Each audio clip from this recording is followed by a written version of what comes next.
Bonjour à tous. Eh bien, prenons encore un instant ce matin pour lire et méditer un autre passage du livre du ciel de Luisa Picaretta. Au nom du Père qui m'a créé, du Fils qui m'a sauvé et du Saint-Esprit qui me sanctifie. Amen. Jésus, je me plonge en toi, dans ta divine volonté. Je m'unis à toi, je m'identifie à toi, je me remplis de toi, de tous tes attributs divins, de toutes tes insignes divines. Et vraiment, je te supplie de marquer tout ce que je suis, tous mes organes intérieurs, toutes mes cellules, tout du sceau de ta divine volonté. Que mes regards soient sanctifiés par tes regards à toi, que mes actions soient plongées dans tes mains, que mes pas soient dans tes pas à toi. Que mes battements de cœur soient unis à ton cœur brûlant, Jésus. Que mes pensées soient ordonnées dans tes pensées à toi. Que tous mes mouvements conscients et inconscients te soient offerts comme des milliards d'actes d'amour pour toi, pour te glorifier, pour t'aimer, pour te louer au nom de tous, Seigneur. Sers-toi de ma vie. Je veux être, Jésus, un instrument d'amour, de paix et de miséricorde entre tes mains. Viens vivre dans mon âme et viens t'y installer avec le Père, le Saint-Esprit. Viens tout faire à partir de mon humanité que je t'offre ce matin, vraiment en holocauste. Sers-toi de ma volonté et attache-la au pied de ton trône. Et vraiment, sers-en toi comme marchepied pour ta divine volonté, Seigneur. Je te demande une fois de plus, la grâce de la vie dans ta divine volonté, la grâce de la prière, de l'abandon, de l'humilité, de la constance. Jésus, je voudrais être comme une cire molle entre tes mains, comme une argile, entre tes mains divines, fais de ma vie ce qu'il te plaira et conduis-moi à bon port dans ma patrie céleste au moment de ma mort. Et Jésus, vraiment, utilise-moi pour que je puisse te ramener des âmes.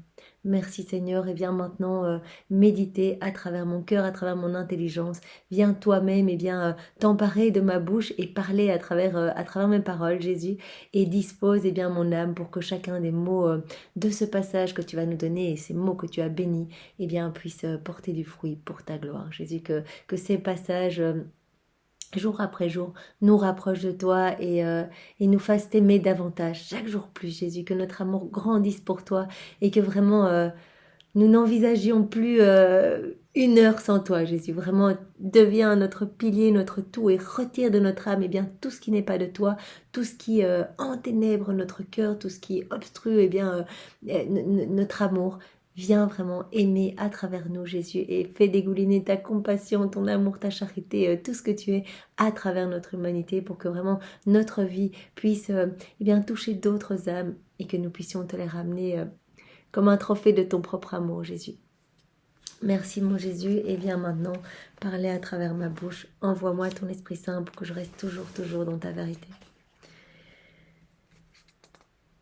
Alors, le passage que nous allons lire est celui dont nous continuons dans le tome 12. Tous les passages sont vraiment importants. Jésus a pris la peine de les enseigner à Louisa pour que nous les lisions, que vraiment nous nous transformions à ces lectures.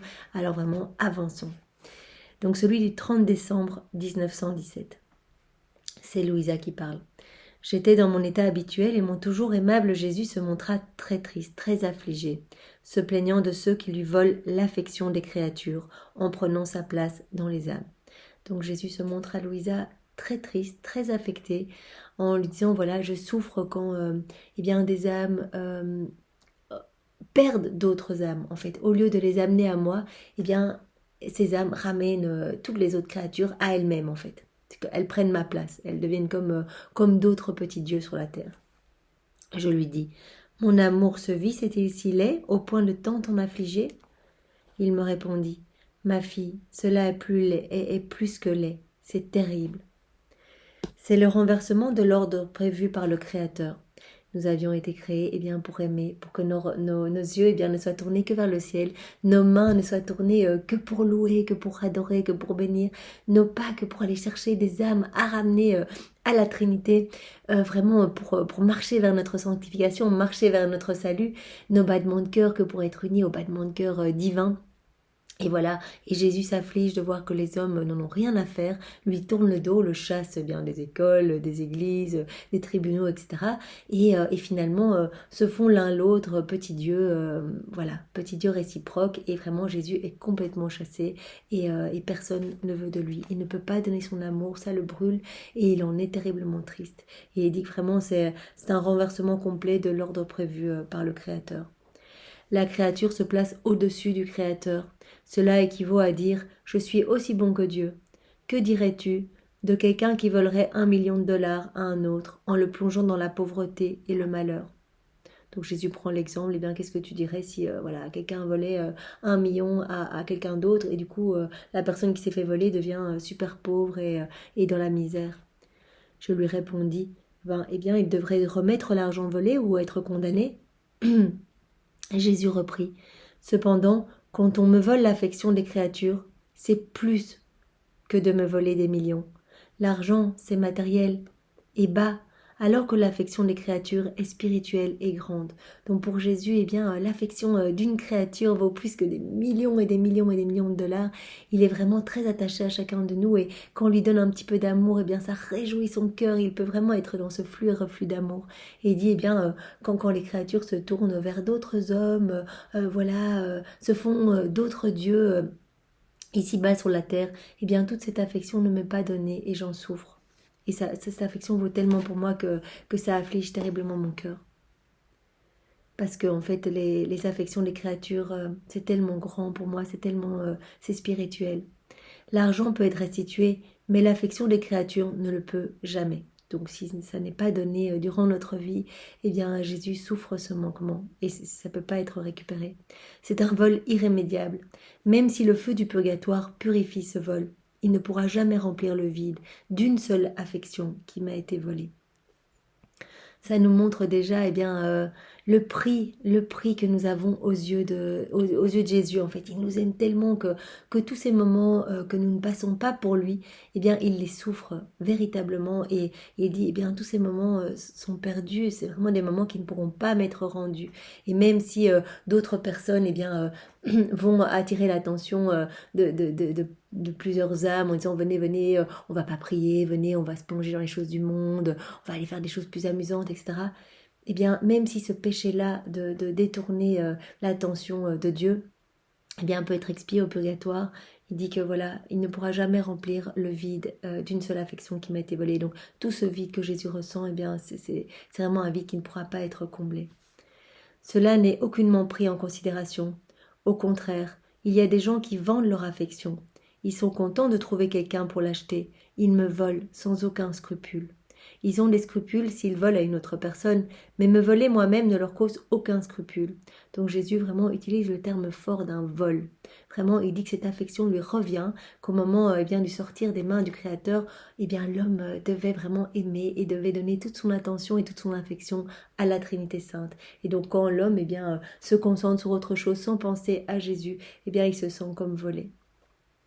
Ah ma fille, j'ai tout donné aux créatures en leur disant « Prenez tout ce que vous voulez, mais laissez-moi seulement votre cœur. » C'est vraiment ce qui s'est passé au tout début. Adam a reçu tout. Il a reçu la divine science, la divine connaissance, la divine volonté. Il était rempli à ras-bord de puissance, de grâce, de sainteté, de lumière.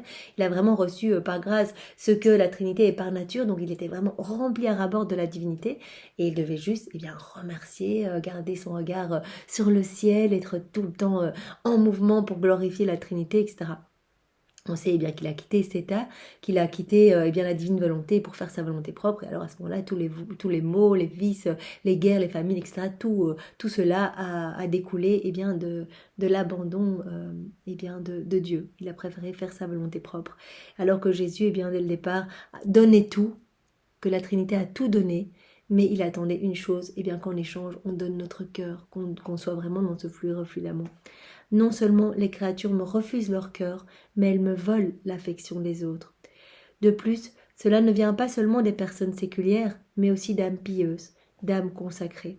Donc ici, Jésus marque sa tristesse, parce qu'il dit, je pourrais comprendre si c'était des personnes pas du tout consacrées à moi, qui chutent plus facilement, mais des personnes qui m'ont promis fidélité, qui m'ont promis amour et qui ont donné leur vie pour que vraiment que leur vie puisse me servir, que je puisse utiliser leur humanité, que je puisse trouver un réconfort, un soutien. Ces âmes qui me sont consacrées, donc les prêtres, toutes les personnes qui sont consacrées à Jésus ont donné leur vie pour consoler Jésus. Et ce qui fait le plus de peine à Jésus, et nous pouvons vraiment lire dans les 24 heures de la Passion, à beaucoup d'endroits, Jésus répare pour les péchés de ses âmes. Eh bien, ce qui fait de la peine à Jésus, c'est que ses âmes l'abandonnent et préfèrent se plonger dans les choses du monde. Et pire, elles conduisent eh bien, des âmes à leur perte plutôt que de les ramener, de vraiment d'utiliser eh bien, leur vocation, leur consécration pour devenir des modèles et ramener beaucoup d'âmes à Jésus.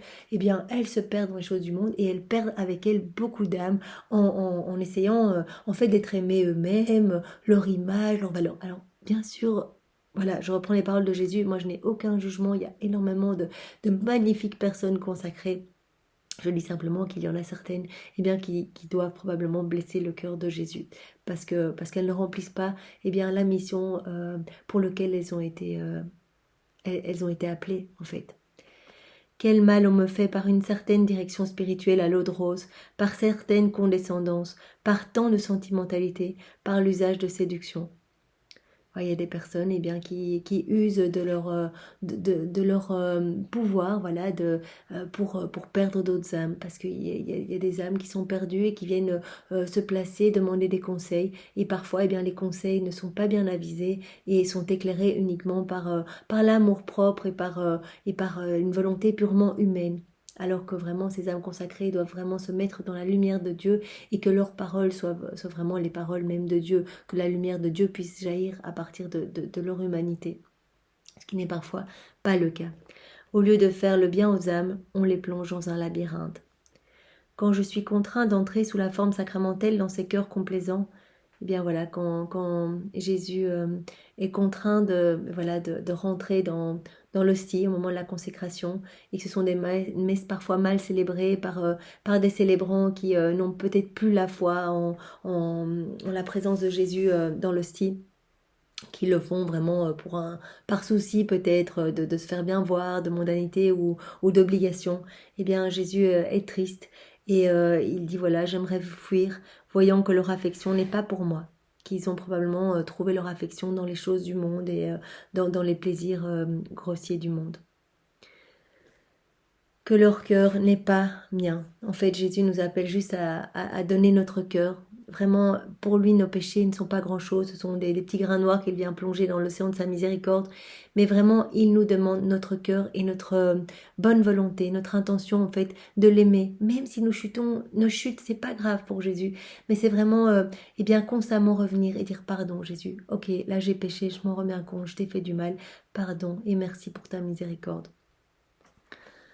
De ceux qui devraient conduire les âmes vers moi, eh bien, plutôt, ils ont pris ma place. Je ressens une telle nausée que je n'arrive pas à m'accommoder de rester dans leur cœur, même si je suis contraint de le faire jusqu'à ce que les accidents de l'hostie soient consumés. Bien, Jésus dit qu'il ne se sent pas bien accueilli dans les cœurs mal disposés, des cœurs qui ont préféré faire de leur Dieu les choses du monde. Voilà, remplacer et passer Jésus au dernier plan, non plus la véritable foi, espérance et se réjouissent bien des choses futiles du monde. Eh bien Jésus ne trouve pas sa place. Alors dans leur cœur, c'est normal parce que Jésus a besoin de toute la place. Il a besoin d'un cœur dépouillé de la noirceur du monde. Il ne peut pas s'installer dans un cœur qui est rempli d'ordures. Je parle aussi de nos cœurs à nous lorsque nous péchons de méchanceté, de noirceur, de vice, d'iniquité. Que sais-je? Eh bien, Jésus a horreur du péché, donc il ne se sentira pas bien dans un cœur rempli des choses du monde. Et donc, il faut vraiment demander cette grâce du dépouillement. Et si nous la demandons, eh bien, c'est Jésus lui-même qui vient opérer ce grand nettoyage dans notre âme.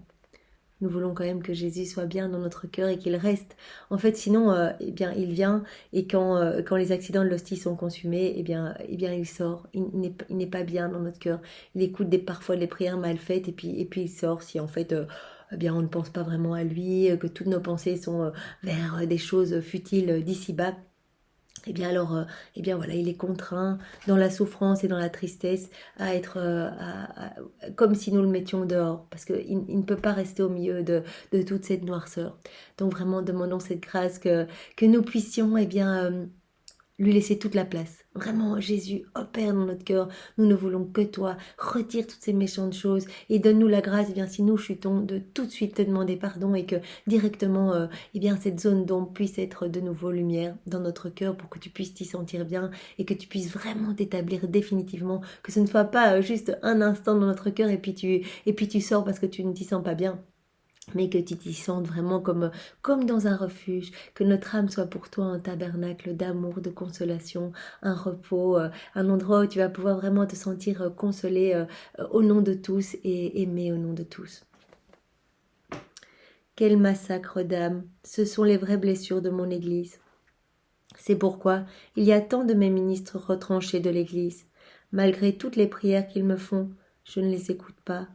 Pour eux, il n'y a pas de grâce, et je leur dis avec mon cœur, chagriné, voleur, partez. Donc le mot est fort, mais je crois que Jésus veut vraiment nous montrer que ce qui l'importe beaucoup, eh bien c'est notre amour. En fait, si nous remplissons notre cœur d'amour propre et d'ego, et finalement d'être reconnus par les autres, et que c'est plus important que mettre Jésus à la première place et nous dépouiller nous-mêmes, c'est ça le secret, c'est que nous devons mourir à nous-mêmes, nous devons nous vider de notre ego et de notre amour propre, mourir à nous-mêmes pour laisser plus de place à Jésus, pour que Jésus et sa lumière et tous ses attributs, ses vertus, le Père, le Saint-Esprit, que tout puisse grandir en nous. On ne peut pas en même temps garder l'ego, les choses du monde et essayer de trouver une micro-place pour Jésus. Ça ne va pas ensemble. Et donc vraiment, Jésus dit bien quand ces prêtres qui sont remplis, par exemple, pour certains, des choses du monde et qui me font des prières du bout des lèvres pour peut-être gonfler un peu plus leur ego, eh bien, je ne peux pas les écouter. Et je leur dis, partez, quittez mon sanctuaire parce que je ne peux plus vous tolérer. Donc c'est vraiment un trop-plein. Nous pensons vraiment à Jésus, eh bien, lorsqu'il est arrivé dans le temple et qu'il a vu les marchands partout qui occupaient la maison de son père, eh bien ça l'a mis dans une sainte colère parce qu'il s'est dit en fait ce n'est pas à ça que l'homme a été appelé. L'homme doit aimer la Trinité, de se mettre à genoux, doit vraiment se laisser remplir, habiter de la lumière. L'homme doit être un chef-d'œuvre. L'homme doit être le dépositaire de tout mon royaume. L'homme est mon fils. Et mon fils, nous sommes les fils de Dieu. Nous ne pouvons pas nous comporter comme des enfants des ténèbres. Donc vraiment, ici, Jésus nous montre vraiment par cet exemple bien un peu fort, et bien combien il n'aime pas que vraiment qu'on le fasse passer à la dernière place. Et alors je profite pour continuer avec un passage un peu plus loin qui va un peu dans le même sens par rapport aux âmes qui sont consacrées à Jésus et qui l'offensent. C'est celui du 12 février 1918. Hélas, ma fille, quand je permets que les églises soient désertes, les ministres dispersés et les messes en diminution, cela signifie que les sacrifices sont des offenses pour moi.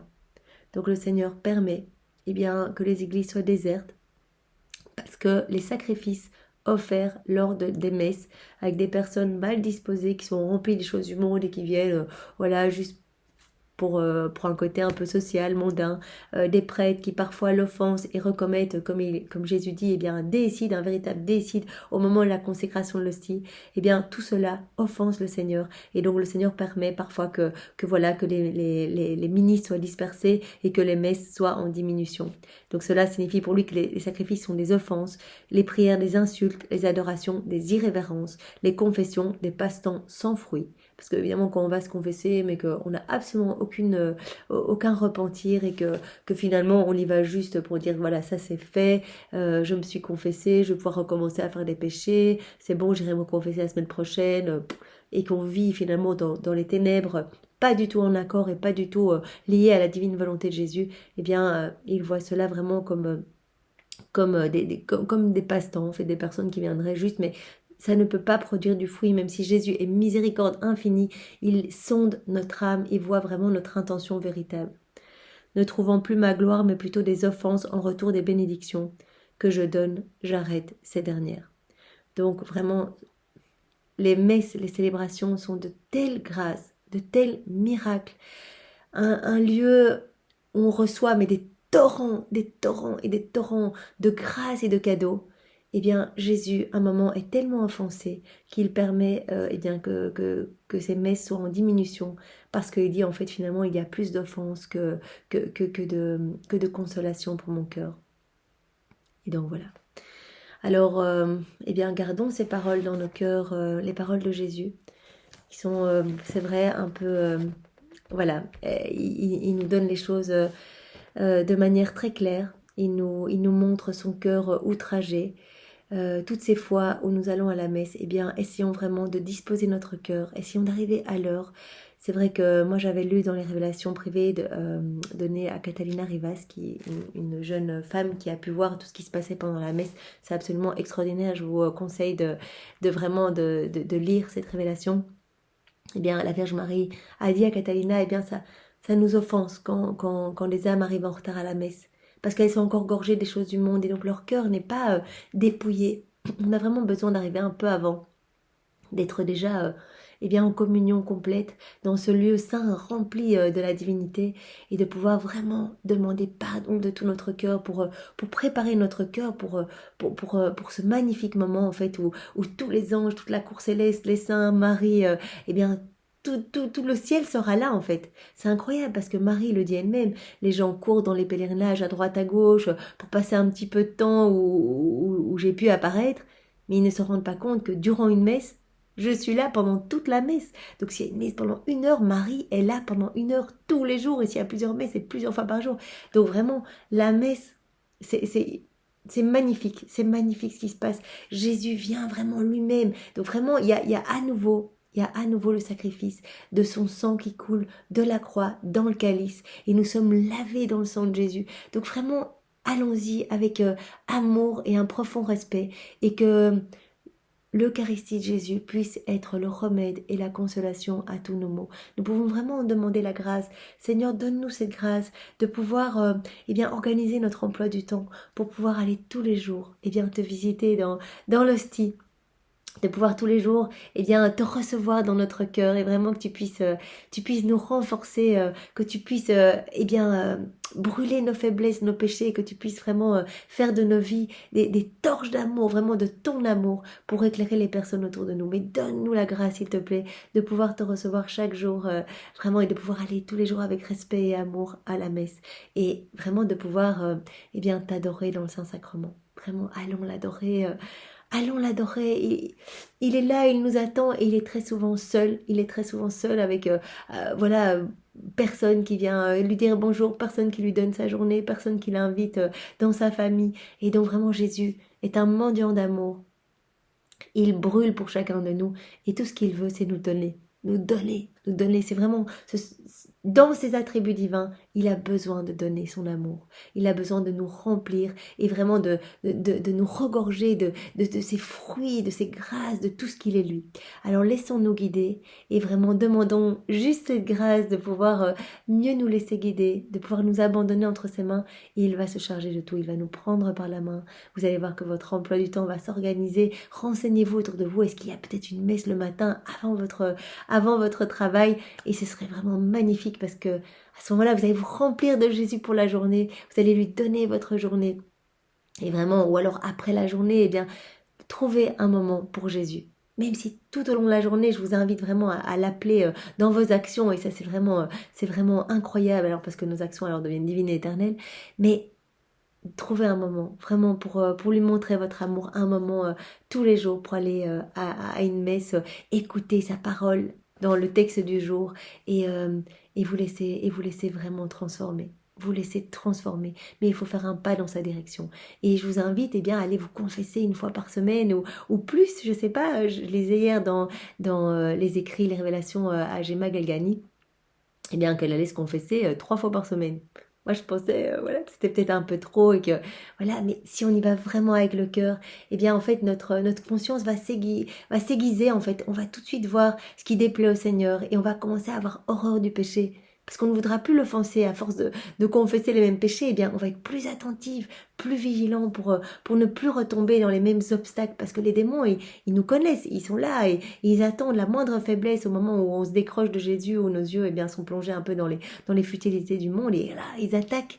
Ils attendent eh bien, que notre vigilance s'abaisse un petit peu et qu'on soit moins unis à Jésus, qu'on ne soit plus unis à Jésus. Et à ce moment-là, ils attaquent. Parce que quand nous sommes unis à Jésus, ils ne savent pas nous attaquer. Ils ne savent pas. Ils ne peuvent pas rentrer, c'est impossible pour eux, il y a trop de lumière, la lumière de Jésus vient irradier à travers tout notre être. Ils n'arrivent pas, alors ils vont essayer de nous faire chuter, de nous faire perdre notre paix par les tribulations extérieures.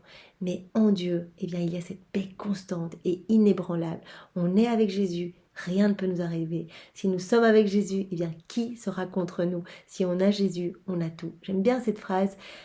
Qui a Jésus a tout. Je trouve ça magnifique. Et c'est vrai, qui a Jésus a tout. Tout peut s'écrouler autour de nous. Restons connectés à Jésus. Et restons vraiment, donnons-lui tout. Et en gage de notre amour, nous pouvons nous consacrer peut-être à son précieux sang, à sa divine volonté, à son sacré cœur. Consacrons-nous également à la Vierge Marie. Je recevais hier un WhatsApp d'un message qui a été donné par l'archange Saint-Michel, qui nous prévient que voilà, les temps s'accélèrent un petit peu et qu'il y a beaucoup de tribulations qui arrivent pour le monde, parce qu'à un moment, la coupe de la justice est pleine. Et il nous demande vraiment de nous consacrer. Nous sommes encore au temps de la miséricorde.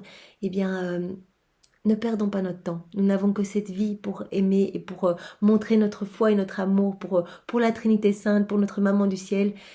Nous n'avons que cette vie. Ne perdons pas notre temps à danser, à chanter, à boire, à manger, que sais-je. Voilà, ce sont les termes utilisés par l'archange Saint-Michel. Que notre vie soit recueillement, amour pour notre Seigneur. Et vraiment, donnons chacune des minutes pour sauver des âmes. Et donc, ça peut être juste en unissant nos actions à celles de Jésus. Et lui fait le travail en nous.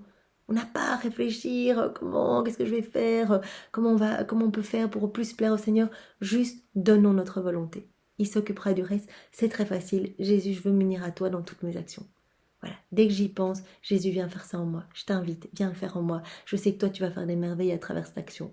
Moi, je vois pas ce que tu fais. Je sais pas ce que tu fais, mais j'ai foi en toi. J'ai confiance en toi. Et tu l'as dit à Louisa.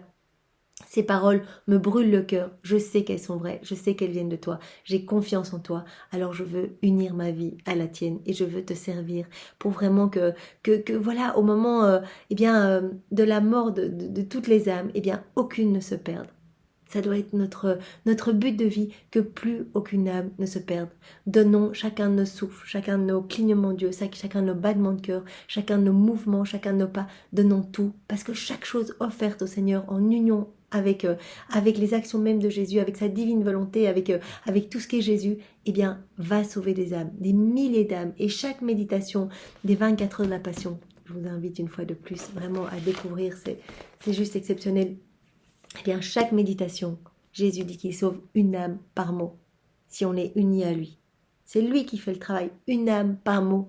Vous imaginez, ça prend un quart d'heure par jour. Je vous invite tous les jours un petit quart d'heure, voilà. Et pourquoi pas devant le Saint-Sacrement. Voilà, Jésus, je t'offre cela. J'ai vu dans les du ciel combien ça te fait plaisir plus que toute autre dévotion, plus que toute autre prière. Ça te fait immensément plaisir. Ça remet en mouvement toute ta passion et ça te permet de redistribuer tous les fruits attachés à chacune de tes souffrances, à chacune de tes plaies, à chacune des humiliations, à chaque goutte de ton sang. Il y a ton sang qui est redéversé sur toute l'humanité. Tu viens rechercher des paquets et des paquets et des paquets, des milliers d'âmes par méditation que l'on t'offre en union avec toi. C'est magnifique, c'est magnifique. Nous pouvons de chez nous, même si notre vie paraît toute simple, etc., nous pouvons de chez nous devenir les plus grands missionnaires qui soient. Nous sommes néants, mais c'est Jésus en nous. En nous unissant à Jésus, il fait tout le boulot et il va sauver les âmes. Et en plus, il nous donne les mérites attachés à toutes ces âmes sauvées. Ne perdons plus notre temps et décidons aujourd'hui, si ce n'est pas encore fait, de nous consacrer à sa divine volonté et de lui offrir nos vies. Il suffit que nous lui offrions et la machine s'enclenche. Et après, répétons notre demande. Jésus, je veux vivre dans ta divine volonté. Jésus, je ne sais pas comment faire, mais je te fais confiance. S'il te plaît, donne-moi les grâces. Et vous allez voir que sur votre route, vous allez rencontrer les personnes qui vont vous éclairer, des cénacles qui vont s'ouvrir près de chez vous. Et ça va se mettre, vous allez pouvoir aller adorer dans la divine volonté, refaire toutes les adorations de tous les temps, aller communier tous les jours et refaire toutes les communions de tous les hommes, unir votre communion à celle de Jésus. Vous allez trouver du temps dans votre journée pour méditer. Un passage. Il y a tellement de moments perdus dans notre journée où nous nous perdons sur les réseaux sociaux, dans des séries futiles qui ne nourrissent pas notre âme et qui sont une perte de temps véritable. Enfin, pour moi et d'après ce que j'ai pu en lire dans les révélations privées, voilà, le Seigneur nous demande, eh bien, non seulement voilà, dans les révélations privées que j'ai pu lire, mais aussi dans le passage que nous avons lu juste avant, Jésus nous demande de rester vigilants et continuellement en action. En action, ça veut dire unis à lui. Voilà, pas unis aux ténèbres et aux choses du monde. Parce que chaque action unie à Jésus ramène de la lumière. Chaque action où on ne pense pas à Jésus, eh bien nous retirons ce beau travail de lumière et nous remettons plus de noirceur dans nos âmes. Nous voulons la lumière, nous voulons que Jésus soit heureux, nous voulons que les âmes soient sauvées, nous voulons que la Trinité soit glorifiée. Alors vraiment, offrons nos vies. Eh bien, soyez tous bénis et passez une belle journée. Au nom du Père et du Fils et du Saint-Esprit. Amen. Bonne journée à tous. Au revoir.